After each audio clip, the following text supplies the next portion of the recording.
ዓላማው ምንድን ነው? ሰዎችን ነፃ ማውጣት ነው።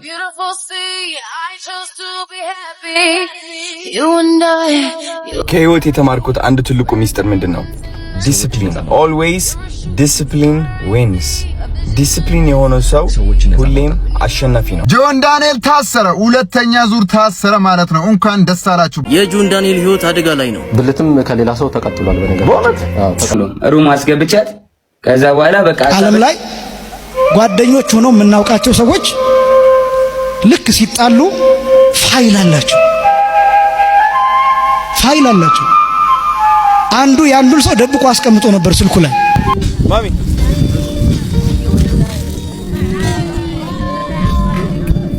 ሰላም ቤተሰቦች፣ ዛሬ እንዲህ በመናፈቅ አብረን እዚህ ተገናኝተናል። እንግዲህ በዚህ ሳምንት የተፈጠሩ ብዙ አይነት ጉዳዮችን በዚህ ቪዲዮ ላይ እንመለከታለን። ከዛ መሀል የሚሆነው የመጀመሪያው ቫላንታይን ነው። ለቫላንታይን እንግዲህ ወንዶች በእንደዚህ አይነት መልኩ ምክርን ውሰዱ እየተባልን ሴቶች ግን ባላ ያሳልፉት ተብለን ነበር። ነገር ግን ቫላንታይን እንደ ሀገራችን ሁኔታ ወይም ደግሞ እንደ ሀገራችን ባህል ጠቃሚ የሆነ ነገር ስላልሆነና ለብዙ ሰዎች ህይወትም አዳጋች የሆነ ነገር ቫላንታይን ከተፈጠረ ከሳምንት ከወራት በኋላ ሪሌሽንሺፖች እንደማይቆዩ እንደዚሁም ደግሞ ብዙ አይነት ውርጃዎችንና ያልተፈለጉ እርግዝናዎች እንደሚፈጠሩ ጥናቶች እያመላከቱ ይገኛሉ። ስለዚህ ከጥቅሙ ይልቅ ጉዳቱ ይበልጣል። ጊዜያዊ የሆኑ ስሜቶቻችንን በአግባቡ እየተቆጣጠርን እያልኩኝ ግን ከዛ በፊትም ጆን ዳንኤልና ጃኒን እናገኛቸዋለን። በእነሱ መሀል የተፈጠሩ አንዳንድ ነገሮች እንግዲህ ብዙዎች የሚወዱት አዶናይንም አፌክት አድርጎት ስሜቱ ላይም ስራው ላይም ጠባሳ ጥሎ አልፏል። ወዳጅን ስትቀንስ ጠላትህ መረጃ ያጣል የሚል ደስ የሚል ንግግርን ሰምቼ ነበር። አሁን ምን ሰማሁ መሰላችሁ? ወዳጅ ስትቀንስ ጠላት መረጃ ያጣል። በቃ ከጀርባው በጣም ትልቅ ምክርን ያዘለ ይመስለኛል እንደኔ አመለካከት። ምክንያቱም ጠላትህ ከወዳጅህ የሆነ ነገር ባያገኝ በየትኛውም መልኩ ሊያጠቃህ አይችልም ነበር። ነገር ግን በጃኒና በጆን ዳንኤል የተመለከትነው ገና ለገና ጠላት እንሆናለን ተብሎ ፋይል መያያዝን ነበር። ሩም አስገብቻት ከዛ በኋላ በቃ ዓለም ላይ ጓደኞች ሆነው የምናውቃቸው ሰዎች ልክ ሲጣሉ ፋይል አላቸው። አንዱ ያንዱን ሰው ደብቆ አስቀምጦ ነበር ስልኩ ላይ።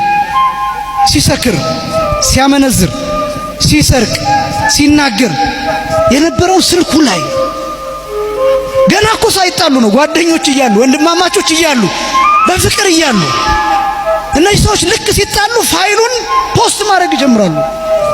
ገመናውን ማውጣት ይጀምራሉ። ሌላውን ተውት። ባለትዳሮች ልጅ ያላቸው የወለዱ የከበዱ ከዛስ ሲፋቱ እሷ ተወጣና ዩቲዩብ ላይ ገመናውን ታወጣለች፣ ትዘረግፈዋለች። እሱ ይወጣና ዩቲዩብ ላይ ገመናውን፣ ቲክቶክ ላይ ገመናውን። ተመልከቱትማ ወንድማማችነት እንዴት እንደቆሸሸ፣ ፍቅር እንዴት እንደቆሸሸ። ፍቅር በራሱ አይደለም የሚቆሽሸው፣ ስለ ፍቅር ያለን አመለካከት እንዴት እንደቆሸሸ፣ ቃላችን እንዴት እንደቆሸሸ፣ ህብረታችን እንዴት እንደቆሸሸ፣ አንድነታችን እንዴት እንደቆሸሸ። በዚህ ምክንያት ውሃው ተበከለ፣ አየሩ ተበከለ። ምን ጠጣ ውሃ እርግማን ሆነ፣ የምንመገበው ምግብ እርግማን ሆነ። የምንበላው ምግብ ተረገመ። የምንበላው ምግብ ኃይል አይደለም የሚሰጠን፣ ስኳር ነው የሚሆነው፣ ግፊት ነው የሚሆነው፣ ኮሌስትሮል ነው የሚሆነው፣ ኩላሊት ነው የሚያመጣው፣ የኩላሊት በሽታ ነው የሚያመጣው። በመጀመሪያና በቅድሚያ ለ38000 ሰብስክራይበሮቻችን ምስጋናን እያቀረብኩኝ 40000 እንደ መግባታችን መጠን እስከዛሬ ሲነግራችሁ ቆይቻለሁ። በዚህ ቪዲዮ ላይ ሰብስክራይብ፣ ላይክ፣ ኮሜንት ካደረጋችሁ የ1000 ብርና የ1500 ብር ተሸላሚ እንደምትሆኑ አስቀድሜ ነግሬያችሁ ነበር። ዛሬ እንግዲህ የሁለተኛው የ1000 ብር ወይም የ1500 ብር ተሸላሚ ይፋ የሚወጣበት ሰዓት ላይ እንገኛለን። 1000 ብር ለወንዶች፣ 1500 ብር ለሴቶች በማለት እንግዲህ ይህንን ቻንስ ለእናንተ አቅርበንላችኋል።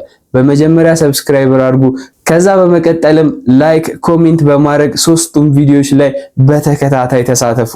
ለሽልማቱ እጩ ትሆናላችሁ።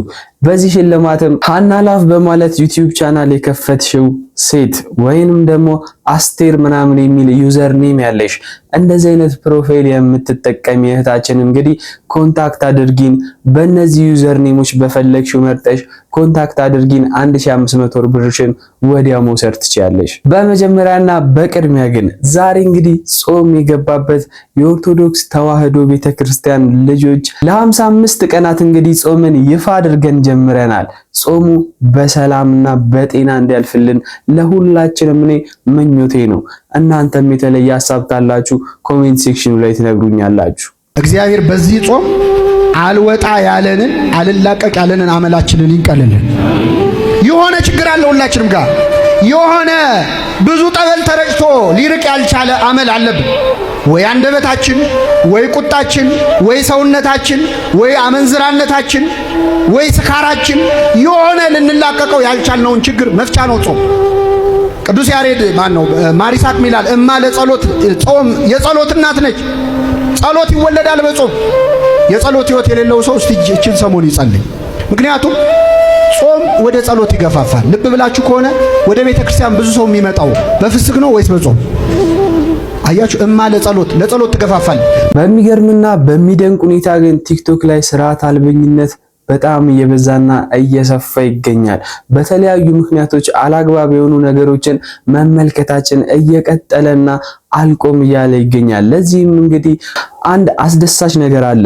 ህዝቡን ወይም ደግሞ ሶሻል ሚዲያ ተጠቃሚውን የሚያሳትፍ ከ16 ዓመት በታች የሆኑ ተመልካቾች እንዳይኖሩ የሚያደርግ አንድ ፒቲሽን ተጀምሯል። እስኪ ስለዚህ ነገር አመለካከታችሁ ምንድነው? እኔ ጥሩ ነው ብዬ አስባለሁ።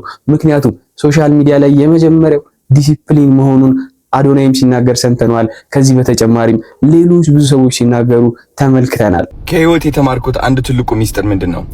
ዲሲፕሊን። ኦልዌይስ ዲሲፕሊን ዊንስ። ዲሲፕሊን የሆነ ሰው ሁሌም አሸናፊ ነው። ልንገራችሁ፣ ሰው ያወድቃል፣ ሰው ይጥልሃል፣ ሰው ከፍ ያደርግሃል፣ ይወድሃል፣ ይጠላሃል።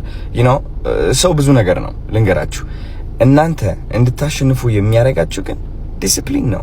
ሰው ወደደኝ ጠላኝ I'm going to keep going. I'm going to keep being myself. ገባችሁ? ለቤተሰብ ስትል ዲሲፕሊን ሊኖርህ ይገባል። ከሁሉም በላይ ግን ለራስ ስትል ዲሲፕሊን ሊኖርህ ይገባል። because ዲሲፕሊን ነው ከአዘቅት የሚያወጣ፣ ማንም አይደለም ከአዘቅት የሚያወጣ። ዲሲፕሊን እራሱ ለስራ ያለ ታታሪነት መቀጠልህ እኔ አሁን ስሜቴ አይቆጣጠረኝም። ልንገራችሁ፣ አብዛኛው ጊዜ በጣም እንትን ሆናለሁ፣ ቻሌንጅ ሆናለሁ። የሆነ ስራ ጀምሬ ለማቋረጥ እደርሳለሁ፣ በጣም ስለሚከብደኝ ማለት ነው። በቃ አይምሮዬ ሊያቋርጠኝ ይሞክራል። አይ በቃ አትችለውም፣ ይከባድ ነው ምናምን ይለኛል። ግን who cares ዲሲፕሊን የኔ ዲሲፕሊን ነው እንዳሸንፍ የሚያግዘኝ at the end of the day. So discipline always wins. በሚገርም ሁኔታ የሰው ልጅ መመከር ካለበት ከትልቅ ሰው ነው መመከር ያለበት ብዬ አስባለሁ። ታዲያ እኚህ ያስገረሙኝን አባት ተመልክተናቸው እንመለስ። እድሜው ስንት ነው? 75 ቢሆን አሁን ያሉበትን እድሜ እንዴት ይገልጹታል? ፊዚካሊ እንደምታነበው ነው። የ25 ዓመት ወጣት አይብል ይገባል። ወደኋላ ዞር ብለው ወጣትነቱን ሲያስቡት ምን ይሰማውታል? አሁን ላይ ኧረ እኔነቴንም ማውቀው ባዶነቴን ነው ብሏል ጠቢቡ ሰሎሞን። መሸበከንቱ ነኝ። ህይወት ምን አስተማሩት? በህይወተ ስጋ ካለ በተለይ በወጣትነት ዘመን መልካም ነገር ሰርቶ ማለፍ እንዴት ያረካል። አሁን ከየት እየመጡ ነው? እንዲመሽልኝ ብዬ ዝም ብዬ ነው እንትን ያልኩት። እዚህ መድኃኒዓለም ነው የሚያርፉበት ቦታ የት ነው? እዛው በረንዳው ላይ ነው ያለሁት። ባለጸጋ ነኝ። ለወጣቱ ያሉት መልእክት የእናንተ አይምሮ አሁን ጥቁር ሰሌዳ በጎ ነገርን የምትሹ ከሆነ ይቀርጻል። ከዛ በኋላ አውሎ ነፋስ አያናውጥህም። አንተ እኚህን ሰው ስመለከት ምን አሰኘ ይመስል በቃ አግኝቼ ባወራቸው የሚሉኝን ነገር ብሰማ ውስጣቸው ያለውን ነገር ባቅ ብዬ ተመኘው። አንዳንድ ጊዜ 3 ሰዓት ሙሉ ኢንተርቪው የሚያደርግ ሰው ውስጥ ምንም ላታገኝ ትችላለህ። እኚህ ሰው ግን 3 ደቂቃ አውርተው በጣም ብዙ ነገር የነገሩን ይመስለኛል። በተለይ ደግሞ ያመሰገኑበት ባለጸጋ ነኝ ያሉበትን ነገር ስታይና ከፊታቸው ላይ የሚነበበው መልካምነትም ያንን የሚያሳይ ይመስለኛል። በጣም ብዙ ጊዜ ብዙዎች ሞቲቬት የሚያደርገን ሰው ወይም ኢነርጂ የሚሰጠን ሰው የሚገኘው ከፍታው ላይ የተቀመጠ ወይም የስኬትን ጀርባ የያዘ ሰው ብቻ ይመስላቸዋል። አንዳንዴ ግን ከመውደቅ ውስጥም ኢነርጂ የሚወጣ ነው የሚመስለኝ። እኔ ተራራው ላይ የቆመን ሰው ብቻ አይደለም ተራራውን ለመውጣት በጣም ብዙ ጥረት አድርጎ እየወደቀ እየተነሳ የደከመም ሰው ስለ ተራራው ብዙ የሚናገረው ነገር አለና አንዳንዴ እንደነዚህ አይነት ሰዎችን በይበልጥ ማናገር የተሻለ ነው ብዬ አስባለሁ። ከዛ ውጪ ስለተናገሩት ነገር ማሰብ የፈለኩት 3 ነገሮች ነው። አንደኛው መሸበከንቱ ነኝ ያሉት፣ ሁለተኛው ደግሞ የማቀው ቢኖር ባዶነቴን ነው ያሉት፣ ሶስተኛው ያለው ነው ሰለሞን ጠቢቡ ያሉት። የሚያስገርም ሁኔታ ትንሽ ቀደም ብሎ እንግዲህ ከትንሽ ወራት በፊት አንድ አትሌት አትስከር ሲባል በብሬ ነው የምሰክረው ምን አገባችሁ በማለት እንግዲህ የመልስ ምቱን ሰጥቶ ነበር። በአሁን ሰዓት ላይም እንግዲህ ጀሞ አካባቢ አደጋ እንዳደረሰና ሰክሮ አደጋውን እንዳደረሰው መረጃዎች እየጠቆሙ ይገኛሉ።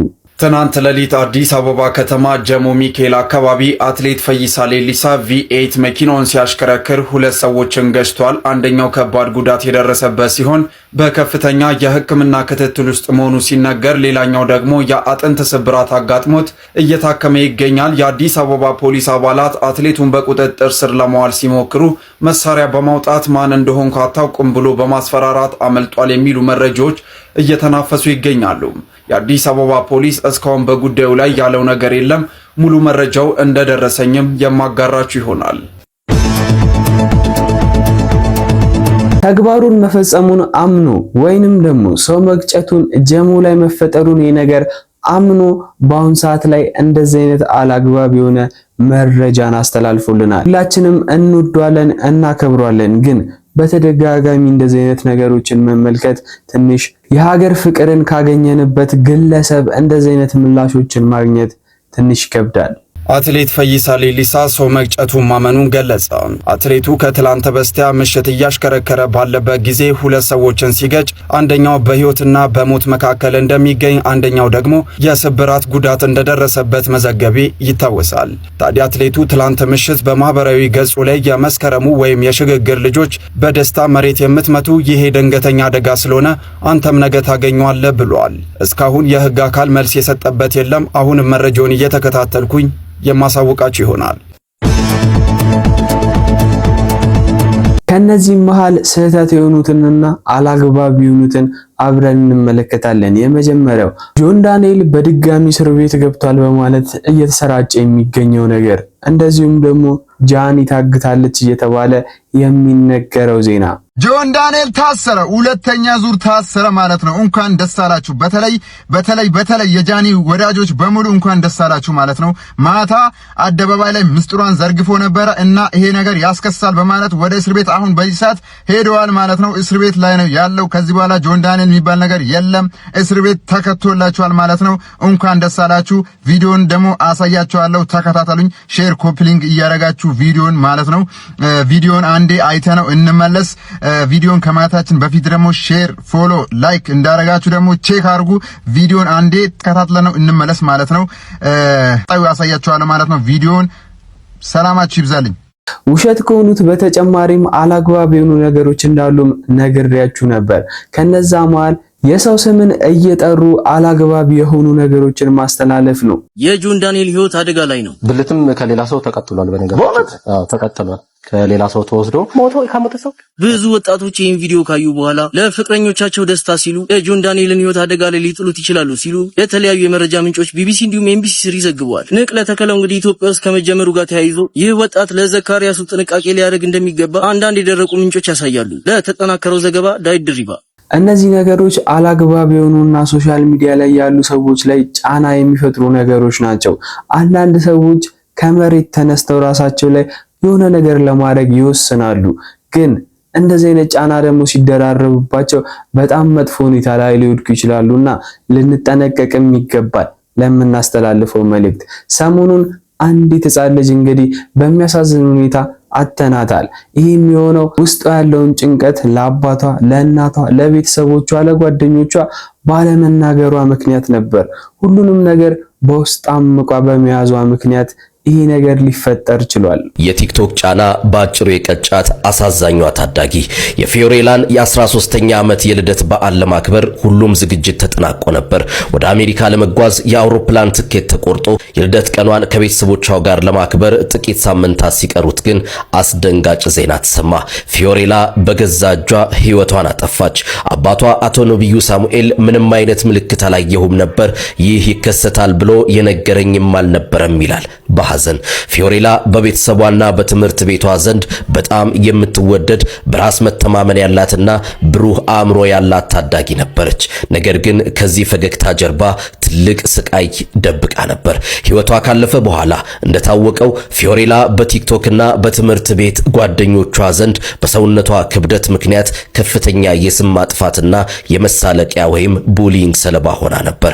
ሰውነቴ እየጨመረ ነው፣ ራሴን እየጠላው ነው እያለች ለጓደኞቿና ለእህቶቿ ትናገር የነበረ ቢሆንም አባቷ እንዳይጨነቅ ግን ቀልዴን ነው በማለት ተሸፍነው ነበር። ፊዮሬላ ሕይወቷ ከማለፉ በፊት በጥንቃቄ የተጻፉ 10 ደብዳቤዎችን ለቤተሰቦቿና ለጓደኞቿ ትታልፋለች።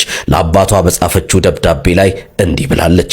አባቴ ሆይ ሁሉንም ነገር አድርገ አሳድገኸኛል። እዚህ ምድር ላይ ያላየሁት ነገር የለም። ስለ ራስ ወዳድነቴ ይቅር በለኝ። ወደ ጥሩ ቦታ ስለምሄድ ደስ ይበልህ። ብዙ ሕዝብ ይወደኛል፣ ብዙ ሕዝብ ያከብረኛል ብላ የምታስበው ነገር እየተመናመነ እየመጣ ይመስለኛል። ምክንያቱም በተለያየ መልኩ የተፈጠረው ነገር በአሽሙርም ሆነ በተለያየ መንገድ እየተነገረ ስለሚገኝ እንዴት ነህ? ሰላም ነው ባብዬ? ሰላም በለው እንጂ እሱ ሰላም አለኝ ተጣላችኋል እንዴ ብሎ አስቧል። ጸባችሁ ግን ግልጽ አይደለም። አሮጌው መኪና ነው። አሮጌ መኪና አልካት? አሮጌ መኪና ለሸጣት እንጂ ለገዟት ብዙም አይደለችም። ግን ለምን ተውካት? ምቀናባት መስሏት ከሱ ጋር ፍቅር ጀመረች። እኔም እሷን ትቼ ከሌላ ሰው ጋር ሆንኩ እና ያልጨረሰችው ፍቅር አላት። በጣም ግን ደስተኛ ይመስላል። ብዙ ጊዜ የጸባቸው ምክንያት ነኝ። እና ከዛ በኋላ ግን ተገናኝታችሁ? ትደውልልኛለች። ከሱ ጋር ሆነ ብዙ ጊዜ ከኔ ጋር ስታወራ ተይዛለች። ውሻውን ማሰር ያለበት ራሱ ነው። አንተ ምን አጠፋ? ውሻው እያለች እኔ ላይ መፍረዱ አይደለም ይገርመኝ። ውሻዋን ግን ትወዳታለህ? አሁን ላይ ራሴ ህይወት አለኝ። ማሰብ የምፈልገው ለሷ ያለኝን ፍቅር ሳይሆን አሁን ላይ ያለኝን ሰላም እንዴት አስቀጥለዋለሁ ስለምለው ነው። ስራችን በጣም ያገናኘናል። ከማንም ጋር መፎካከር አልፈልግም። እሱ ዘጋኝ ብዬ ሳይሆን የምጨነቀው እሱ ለኔ አስፈላጊ ነው እንደሚለውን ቢረዳልኝ ደስ ይለኛል። ሁሉም የሚያስገርመው ግን አንድ መረጃ ወጥቷል። ጆን ዳንኤል እንግዲህ ከቤተሰባቸው መካከል አንዷቸውን እንደ ጃኒ ሲያደርጋት እንደነበረ መረጃዎች ወጥተዋል። ይህ ነገር እውነታውን ፖሊስ ቢያረጋግጥ ደስ ይለኛል። ልጁ ብዙ እንዲያውም ልንገር እንደ ምልክት እንዲሆነ እናንተ ቤት ከአባቷ የምትወለድ የነበረች እህትህን በእናት የማትገናኙትን እንዴት አቢውስ ታረጋት እንደነበረ ራስህ ታውቃለህ። የገዛ ዘመድህ በእናት ስለማትገናኙ ከዛ ቤት እንዴት ሆና እንደወጣች ታውቀዋለህ። የገዛ ዘመድህ አሁን ላይፍ እየኖረች ጆከር አለ መግባት ፈልገህ ነው። በሚያስገርም ሁኔታ መግቢያችን ላይ እንግዲህ የአዶናይ እናትን ተመልክተናት ነበር። ልብ የሚነካን ደረቷን ይዛ እንግዲህ ስለ ልጇ እንባዋን ስታፈስ ተመልክተናት ነበር። ታዲያ ምን ተፈጥሮ ነው የሚለውን አብረን እንመልከተው። ችግር የለውም። እስኪ ይሄ ጀርባው ነው። ያ ምን ይሆን? ቻርሊ ቻፕሊን ምን አይነት ጊፍት ይሰጠኛል? ምን አይነት ፎቶ ወይም ስዕል ይሰጠኛል? ዋው!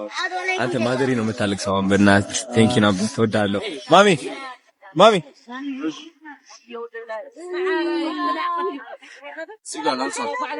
ደዘይሉ ጊፍት ሒዝልኝ መዚስ ተመቸሽ? ሰላም ልካልኝ እኮ ነው። ያንጸባርቃል ደግሞ አይገርም? በጣም ነው የሚያምረው። ያው ሰው ወደደችው በጣም ሰው ረመመንሱ አልደኛ እኮ ነች መንሱ እስኪ እኔን ይመስል ነበረ። እስኪ ዋው አዶናይ ድሮ በልጅነት ያለው አረ እሱም እንግዲህ ይህንን ስሜቷን ካየ በኋላ ነው መሰለኝ እንደዚህ ብሎ ብትተዋወቋት ደስ ይለኛል፣ የምወዳት እናቴን እንግዲህ አምሮብሻል እያልኳት ላወራት ብሎ እንደዚህ አቅርቦልን ነበር። እኔ እናት ላስተዋውቃችሁ ፈልጋለሁ። ማሚዬ እንዴት እንዳማረብሽ ዛሬ። በጣም አምሮብኛል። ታዲያስ ግዴታ ነው። ይኸው ቆንጆ ነሽ ስትባይ እኔ እኮ ምናምን አትበይ፣ ተቀበይ። ይኸው ተቀበለች። የታባቱ የኔ እናት ደስ አለሽ። 5 ሚሊዮን ፎሎወር ገባው ዛሬ። በጣም ደስ ብሎኛል። አይ እንደገና ሌላ ደግሞ ጾም መግቢያ ነው። ምን ተሰማሽ? በጣም ደስ ብሎኛል። ያንተ 5 ሚሊዮን እንግዲህ ያንተ በጣም ትልቅ ደረጃ ነው። ከዚህ በላይ ደግሞ 10 ሚሊዮን ነው የምጠብቀው። እሺ ቴንክ ዩ ናይ ምግብ ሓዝም ምምሳሩ ትኾኒ። ማንም ሰው ላይ ችግር ይፈጠራል። ያንን ችግር ግን ተቋቁሞ ወደፊት መራመድ ግን የሰውየው ድርሻና በአካባቢው ያሉ ሰዎች የሚሰጡት ጥንካሬና ፍቅር ነው። ይህንን እንግዲህ አዶናይ የታደለ ይመስለኛል። ሁላችንንም ይሄ ነገር እንድንታደል እኔ ጸሎቴ ነው። በመጨረሻም ስለ ሶሻል ሚዲያ በአግባቡ ልንረዳው የሚገባን አንድ ነገር አለ። በተለይ በተደጋጋሚ ሴቶች እህቶቻችንን የሚመለከት አንድ ጉዳይ አለ። ጡት መያዣዋን እንደዚህ ከፍታ ኦልሞስት ሩብ ጉዳይ ጡት ብቻ ተሸፍኖ የተረፈው አደባባይ ላይ ታይቶ እንደዚህ ቲክቶክ ላይ መደነስ ላያሳስር ይችላል። እንደ ማህበረሰብ ግን ሞራላችንን ይነካል። የማህበረሰብን መልካም ጸባይ ይነካል። ልጆችን ጥሩ ነገር አያሳይም። ትልልቅ ሰዎችን ያዋርዳል። ትክክልም አይደለም። እንደ ማህበረሰብ ሁሉ ማህበረሰብ ወግ አለው። ስልጣኔ ይመስላል የፈረንጆቹ ይመስላል። አንዳንድ ልጆች አሉ እንደ ፈረንጆቹ አይነት ስርዓት ያለው ሰው የለም። ባይዘይ it's not normal ምናምን it's awful ምናምን ብለው በጣም ይጸየፉ የማይሆን ነገር ስታደርጉ። እኛ ደግሞ ፈረንጅነት ይመስላል መሳት ነው ችግሩ። የሆነ ሚስ አንደርስታንዲንግ ያለ የመጣብን የስልጣኔ የፈረንጅነትን ስልጣኔ በመሳት ምን ተረጉመው ነገር አለ። አሁን በተለይ በጣም ያበደ በሆነ ቁጥር የሳተ በሆነ ቁጥር በጣም ብዙ ፌመስ ሆኖ ምናምን ታገኘዋለህ። እሱን መሳት ነው የማልወደው። እና ሰውን አለማክበርን ካጠራር ጀምረ እኔ 60 እና 70 ዓመት ሰው ፍሬንድ ትሄዳለህ ምናምን ሲባል መንገድ ላይ ታክሲ እንዲስቅቅ ነው የሚለኝ። ልክ ነው። ተጣልቼ ማውቃለሁ በስነ ስርዓት። ማን አባክ ነው አንተ ፍሬንድ የምትለው ይሄን የሚያክል ሰውዬ ምናምን አረ ምን እሺ ገርባሪ ምናምን ይገርም። ሐሳቡን እንደተረዳችሁትና እንደወደዳችሁት አስባለሁ። በመጨረሻም እንግዲህ ላይክ ማድረጋችሁን፣ ሰብስክራይብ እና ኮሜንት መጻፋችሁና ራሳችሁን ለተሸላሚነት እጩ ማድረጋችሁን እንዳትረሱ እያልኩኝ ይህንን ቻናልም ሰብስክራይብ ስታደርጉ የምታገኟቸው ነገሮች በየሳምንቱ ያሉ አነጋጋሪ ነገሮችን እንደዚሁም ደግሞ የትላልቅ ሰዎችን ንግግር ደስ የሚሉ አስተማሪ ነገሮች ከዛም ካለፈ አስቂኝ አስደሳች ነገሮችን እንመለከታለን። ታዲያ ሰብስክራይብ ማድረጋችሁ እንዳትረሱ እያልኩኝ በቀጣይ ቪዲዮ እስከማገኛችሁ ድረስ ቸር ቆዩልኝ።